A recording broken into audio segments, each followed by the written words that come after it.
આજે તો અમે ઘણા બધા માણસો કપા વીણવા લાગ્યા હો ભાઈ ને કપા હોતા ને એવો ભૂકા કાઢ નાખે એવો આ ભાઈ તો કપા જોઈને ડિસ્કો કરવા માંડ્યા ને આવું હોતા આમાં તકલીફો આવ્યા કરે કેમ કે રોદલા એ બધું ભાંગી નાખેલો ને આ ભાઈ ને હોય મને તો આ ભાઈ તો છે ને આઈફોન બતાવીને તેની અમીરી દેખાડી દીધી લેહું લેહું હો ભાઈ આવો કપા થાય તો અમી હોત ને લેહું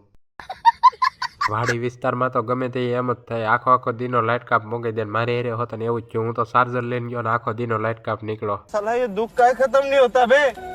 પછી તો હું ઉપલું ભલે ને બોડીઓ ખરાબ નીકળ્યો પણ આ બોડીઓ તો ભાઈ નવું લાવ્યા હતા તો નવા બોડિયાનું ઓપનિંગ કરી નાખ્યું ભાઈ બબે ફોન એકારે મૂકી દીધા ચાર્જિંગમાં પછી તો બધાને ભરીને ખસકાવ્યા ઘર સાઈડ ટ્રેક્ટર મારા હાથમાં આવી ગયું ટ્રેક્ટરમાં બધાને બેહાડીને જો તો ખરા કેટલા બધા માણસોને બેહાડીને નીકળી ગયા ઘર સાઈડ એટલા બધા માણસોને ભરીને પહેલી વાર ટ્રેક્ટર રાખ્યું નકર તો આપણે લારીમાં રાખીએ પછી તો હું બધાને ઉતારીને હું મારો ભાઈ બે નીકળી ગયા હાલીને ટ્રેક્ટર મૂકીને બસ મિત્રો આજનો વિડીયો કંઈક આવો હતો વિડીયોમાં એ સુધી વિડીયો જોવાનું મજા આવી સબસ્ક્રાઈબ ફોલો કરી નાખજો લાઈક કરી દેજો બાય બાય।